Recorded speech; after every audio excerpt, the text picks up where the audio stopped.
How's it going? Today I thought I'll give you an equipment tour of all my personal equipment. It's not the equipment from the farm I work at, but my personal stuff. This is my tractor that I bought. I thought it was a year ago, but it was actually a couple of years ago now. It was towards the end of COVID. I bought this tractor. So we were looking at doing hay, and I was looking at doing potatoes. So we got a Massey Ferguson tractor. That was my dad's. That wasn't powerful enough. That was a very early '90s model. Well, I think it was mid '90s. That model was, and it was an older tractor, and it wasn't powerful enough to do what we want to do with it. So then I decided to buy this one, and I do actually regret buying this one because I bought it in COVID. Prices for everything was going through the roof, but for tractors, it was a lot more expensive. And I wanted not a big tractor, I wanted a smaller size tractor, more compact tractor. This was the best I could find, and this was 10,000 Australian dollars to buy. And any other time, probably like a $7,000 tractor, $6,000 tractor. But I bought this one, and it's in rough shape. It looks alright from this side, but you walk around to this other side, and door missing. The cab isn't in very good condition. The seat is all ripped. The door missing. This back window is missing. Got a oil leak in the back here that we've tried to fix and just can't fix, and got a bunch of rust in it, and the steering in this has broken on us multiple times. So the steering down there breaks all the time. Got a steering pump isn't too bad, but I'm just not. The steering ram in it needed to be redone, and you got rust all through it. You got rust all up in there, and just not a very good tractor. I'll regret buying it. We were just looking at doing potatoes and hay, and we just needed a tractor, so I rushed bought this one, and yeah, I regret it. This I don't think I said what this is. This is Massey Ferguson 690. This is 90. Well, I can't remember what year this one is. I think it's like 1980. 1980. Not sure, don't quote me on this. This one was built in France. They were originally built in UK and France, but this one was built in France. So yeah, just regret buying this one. Should have waited a bit longer. We didn't end up actually doing any potatoes. My brother started building his house, so I didn't have time to do potatoes. So yeah, rushed to buy it, and then didn't need to buy it. So it worked alright for doing hay. That's what we use it for now. But getting ready to sell this one and buy a better tractor. So that'd be enough for this tractor. I'll show you my next piece of equipment. Next we have my trailer. So this is a flatbed tipper tandem axle trailer. Nice little trailer. This tray actually on it was actually the tray on this truck, and we've actually pulled the tray off this truck and built this tray. So it's a nice little tray now. Still a tipper. This is a longer tray too than what that was. All three sides fall down with a 4-way tailgate in the back. And then yeah, second-hand toolbox that we resprayed and put on it. And then this front rack here actually comes out, and then you put it in these holes in the back here. And to have a nice little rack on there to carry timbers and roof and iron and all that. So yeah, for a second-hand tray, second-hand toolbox, it actually came out to be a really good trailer. Nice little tipper. It's a 7-stage ram on it, single ram. Yeah, I like it. Nice little trailer. So I'll show you my balers now. This is my Chrome KR 160 round baler. So this does net and string bales. So I bought these a year ago. We've done a few round bales, probably only 20 with it. Done a bit of work to it. We haven't finished yet, still got a long way to go. I still got to send it back, repaint and stuff. I need to put tail lights on this so I'll be able to tow it up and down the road. Belts done too. Yeah, we done some belts and chains and all that to it. So it's all right baler, but the thing with these older balers is the chamber size is right there. That is only one size. You cannot change the size of the chamber. So you can't change. So you can't make a smaller bale with the same pressure as a big bale. So in a big bale, you fill with hay, the hay fills that chamber and then it gets tight in there and then you wrap it. Where if you make a small bale, the bale will be real loose. So that's the only thing with this baler right here is we bought this one, well I bought this one for like 5-foot round bales for hay for basic horses and livestock. But yeah, it does alright. Pickup is alright. But yeah, got a bit more work to do to it.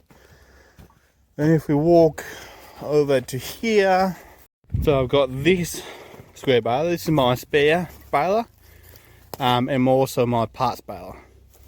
So that's why some things are missing on this. So as I find stuff cheap on Facebook Marketplace, Gumtree, other auction sites, I buy them and then chuck them on this. We'll keep them spare for my other one. So this is an International B47. Okay. B47. I've done a couple bales of this. It's real dirty right now because it's underneath the trees. I've got plenty in the works to buy one 40-footer and a roof off the side of it, or I buy two 20s and put a roof in between, like what my brother has done for his equipment and all that. So this is my spare one, and then my one I use often is this one here. So this one is my main small square baler. So I've still got all the bands there to pick up, better shape. It's in the chamber in my other one. In here, it's getting all rusted out. So I need to do a fair bit of work to that one. So that one, unless I can find another square baler cheap, I'll do that one up.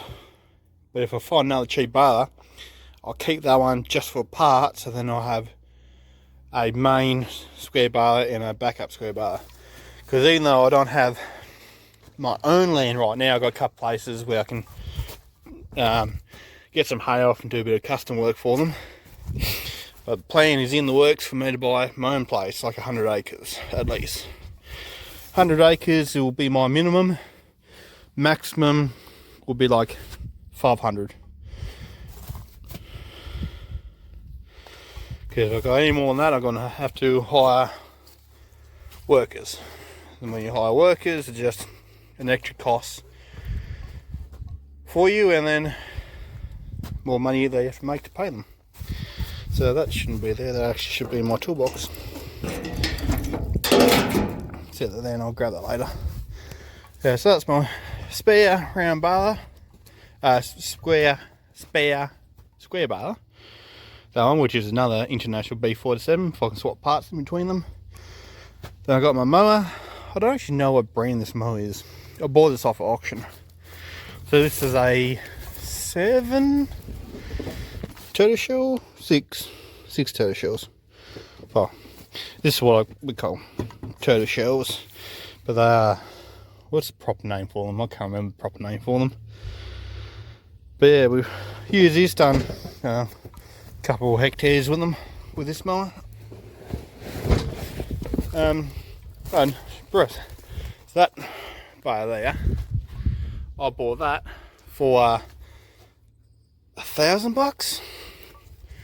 I bought this one for 500, and then I bought my other baler, my spare baler, this one for 500. So I got 3 balers for $2,000 basically, from 3 different people. So that's why I got so many balers, and why I got like a spare baler, because $500, that'll cost me more money in parts to fix the other one than just buying a baler. So originally this was the first one I bought, and then I needed like $2-3 to fix this one up, and then I bought the other baler, came out for sale for like $800, and I talked the guy down to 500, and yeah, for the price, the other one became my main baler, and this became the spare and the parts baler. And then the mower, I think I bought the mower for $1,200, I think, from memory. My tractor, I bought the tractor for $10,000, and I've got to say, like with a tractor, I have got, where are they? I got, so this set of pallet forks, which is really too thick for a lot of pallets. I've got the hay forks that are on the tractor. I've got this plough down here. So I've got this plough that came with it, and these fold down to clear out the plough discs. Then I've got this bucket with it, which I've never used, because my brother got a 1.5 ton excavator, got a 13 ton excavator, so we just used other stuff than that bucket to do other jobs. Then I bought this ripper and pipe layer, so that's ripper there, and then got the pipe layer bit here, so the pipe goes through there, in through there, out there, so you can use it as a ripper, or you can use it to lay pipe. I think that's all I bought with the tractor. So for $10,000, I did get other stuff with it, so it was a little bit of a discount there, but I do regret buying that tractor. Now I bought this small square baler loader as well. If I can walk around here, my brother's little seed drill, well not drill, but seeder that he bought. So this is my small square baler loader. So you've never seen these operate before. On this side you got a frame that's attached to your truck or your trailer. In my case, my trailer. You get a small square bale, goes in here on the flat. So it's not standing up. You got the bow on the flat. Comes in here.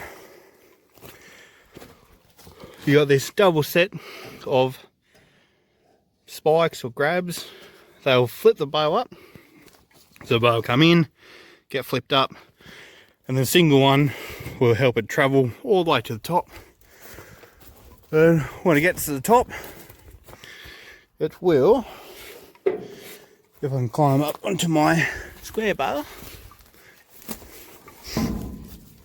Oh. It will come up here. The bar would basically sit here until you grab it and pull it off, or until another one comes up and pushes that one off. And then to transport it down the road, it folds down, and then you just connect it by pin to your car and you tow it. After you have disconnect the chain to stop the chains going 100 miles per hour down the road. So this, I actually bought this for like $200. So even though it's work that we haven't got around to fixing yet on it, so that's screwed. For $200, it's in pretty good nick. And we don't use it that often because we've swapped from doing stopped doing as many small squares and moved to rounds. So we're not really using that very often now. Then I got my hay rake. So this is a roller bar rake. Yeah, as you drive along, this wheel here turns the gearbox, and that turns the rake. So actually you see this actually rakes it off to the side basically. So it's a roller bar rake, so it goes like that. So it goes up, then back around, do that, and then it will funnel the hay from that side to this side and leave the windrow. If I can find another one of these cheap, because this one is a directly touch the pin, you can get one that has a wheel on front and you tow it. I'm looking for one of them cheap. If I can get one cheap, what I'm going to do is make a bar across here, across to here, then another bar out here, bar back to there for your strength, so you got a bit of an A-frame, and then here will be another tow point to tow another one of them. So instead of towing one rake wide, well, instead of raking one rake wide, that rake would go there, or straw, or hay, stop there, and then it'll fall down, then the next one grab it, and then move it over.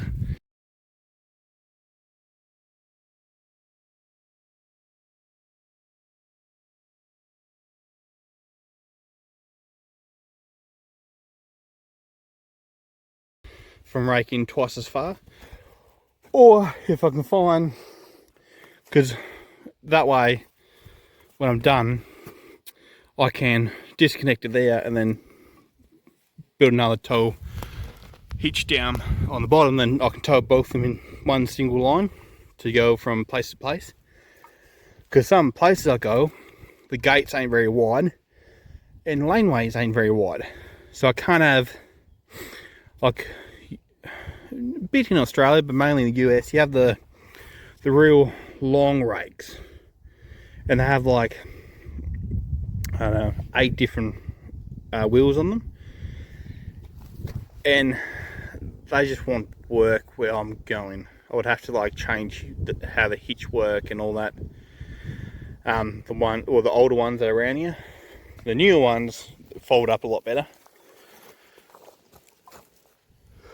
And then yeah, I've done a fair bit of work on this. I'm looking for another one, even though it's another one of these, just for spare parts. Because I've done a fair bit of work to this one, all the yellow ones here, the new ones I bought on. But I got the bearing in here. Well, not the bearing, but the bearing housing. It has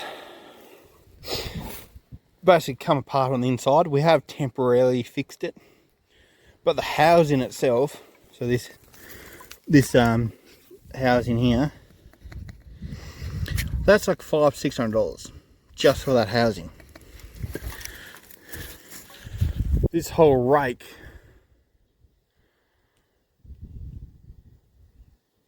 so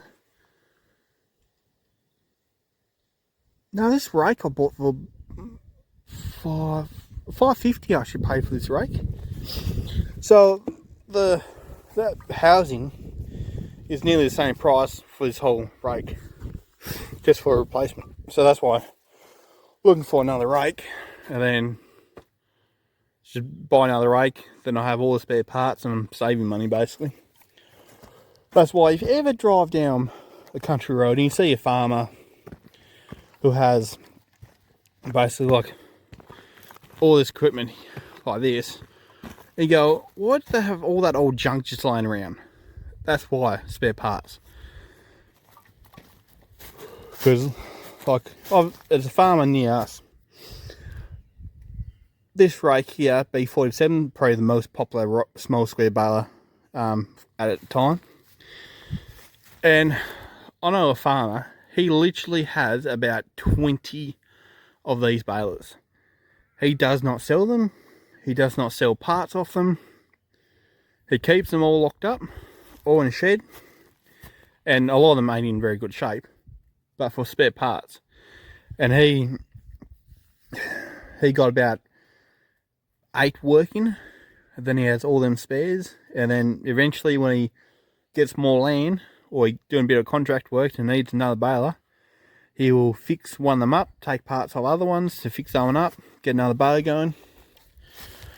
And yeah, just, and then we got our potato harvester.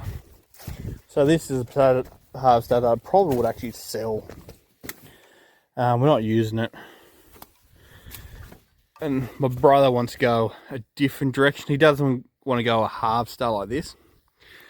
Because this one actually, because he's concerned that this will bruise the potatoes too much. But as I said to him, if we're going to do an acre of potatoes or 2 acres of potatoes, he wants to get a single row harvester that basically will pull the potatoes out of the ground and drop them on top of the ground. Then we have to walk behind it and actually pick them up. And I said to him, I'm not doing that for an acre, 2 acres of potatoes. I'm like, you're talking about days of walking, picking up potatoes, just so basically him and me. So I'm not doing that.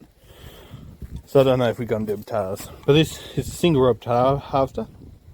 Potatoes walk in there. They'll come up here. And then this will push them across. That takes the shakes, get dirt off, sticks and all that will come out the side.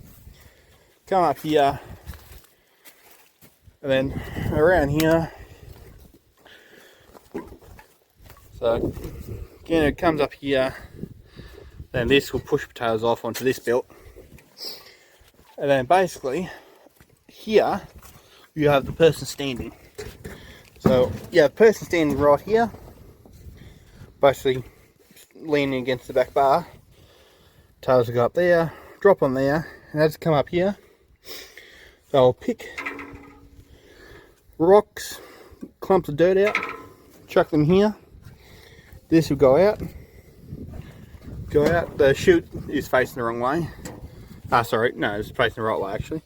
The chute goes there, drops it on the other side of that guard. So on that side is where the potatoes go down to go up to the belt.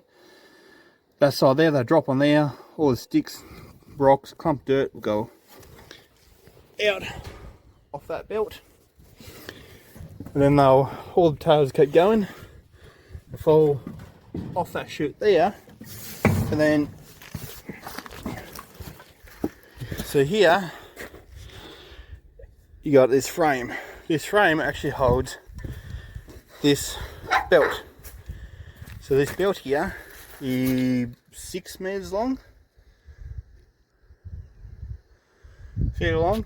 So this actually goes along the side of the tractor to the front of the tractor, where you would have a tractor with with forks in the front. So this will go along, then there's a bracket that comes off here, goes onto the tractor. This front here, tires will fall off it into the front bin of the tractor. Then when it's full, they drop the bin, pick up another one, and so on, so on. But we weren't gonna do that. I was just gonna make a little one,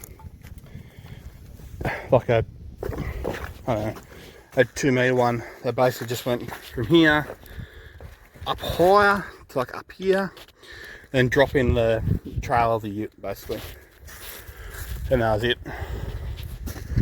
So I was gonna have the ute with like a couple of these totes basically, where the top of them cut out of them, and just drop the toes in there, go to the local market, sell them, and that was basically gonna be it. So have we got anything else to? Like I said, harrows. Where are the harrows? Oh, that's right. A friend of mine borrowing them. Instead of drag harrows as well, I got. They're not right. Not here right now.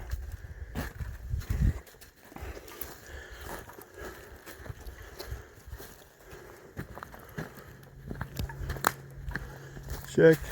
So here's some of the round bales. The sheep are getting into them a little bit. There you got the round bales there. So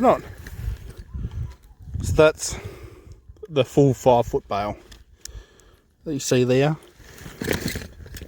I wanted to do 4 foot to 4 foot. It's a bit more manageable for because obviously with as few bales as we got, we're not selling to like big farms. You know, we making a couple of bales, and from there we're going to sell to like people with like pet horses and pet sheep and pet cows basically, or they have a couple sheep or cows for meat but they just run out of feed. And a lot of them don't have tractors, so we don't want to go 5 foot because it's harder for them to move around. They prefer 4 foot, just a little bit more easier. You can fit in back of most utes. And a lot of these people have tiny little single axle trailers. And just a 4 foot, a lot more easier for them. And 4 foot bale, we can sell a 4 foot bale a lot easier than 5 foot. So yeah, that's my brother's little shed there. He got his 20 foot container.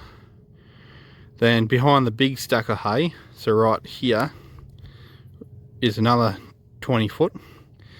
Gap in between is where he stores his equipment. Then on the edge here, on the end, is another hay shed where we have our bunch of small square bales. So, I open that up. I can't remember how many bales we have. But because we haven't got a proper hay barn yet, we do have some feral and wild animals getting here. So got a fair few bales to still sell, but we have a lot of animals that will climb underneath the container and get in here, and they'll make some nests in here and all that. And this is a 4 foot, but this was before we had the net, so this is only string wrapped.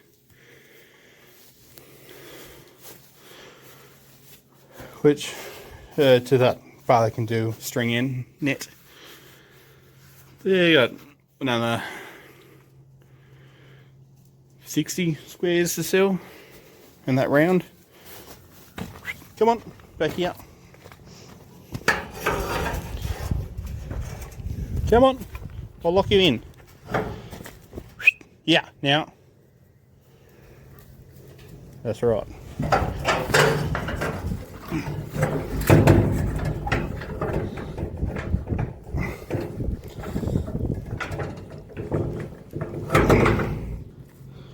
Well, I think that's all of my equipment. There's a lot of other equipment around here that's my brother's.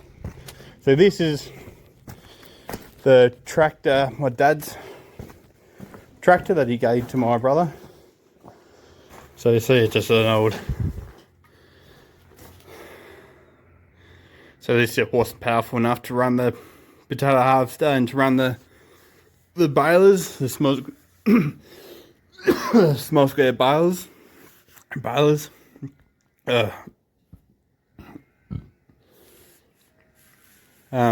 Yeah, small square balers. It wouldn't be as powerful enough for us to use, so that's why to get another tractor.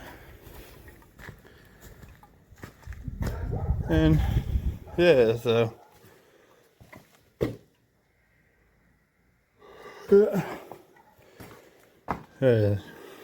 brothers, spray unit there, fire unit there. Yeah, got a lot of other equipment around here. That's a door there for my tractor. Door frame, but no glass or anything in it, no perspex, so need to figure out something about that, but yeah. Oh, I think that's all of my farm equipment. Then of course gotta have a bit of fun, so got the flying flock, so you climb up there, you can hold on or get a harness and then follow the cable all the way down to the end. So it's like 500 metre flying flocks. Down! A dog barking at neighbours. And that's 10 metres up in there. Stop it! Oh, I'll end the video for you guys. Pretty sure I showed you all my equipment. It's not a lot, but it's a start. Because I need to, I don't want to spend too much money on equipment right now before I have my own land. I'm trying to save up money for a decent deposit on a good chunk of land. And what full-time job. Then I've got a couple YouTube channels, so that's basically a part-time job.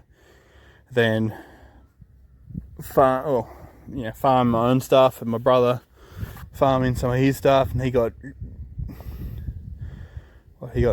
40 acres, and he got 50, 60 sheep on it that I help him shear and work and all that, and just too many jobs to do and not enough time to myself, so I don't make a lot of money doing a lot of contract work right now, so I don't have time to do it. So basically bought the farm equipment, spent a decent money fixing them up, and now I'm trying to get the farm equipment to pay for itself, to pay for its maintenance, repairs, upgrades and all that. Otherwise I could put a ton of money into it and I might not get a return. Like right now, what was it?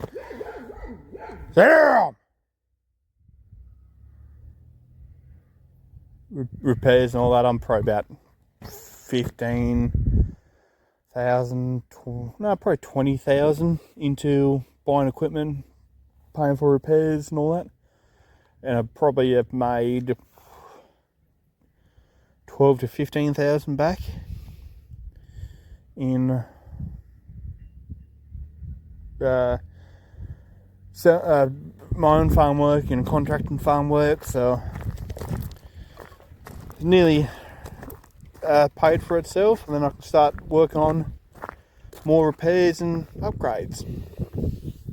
So Alright guys, I'll leave you there. I've talked enough, rambled on. So yeah, please hit the like button, leave a comment down below, and I'll see you guys next time. Bye.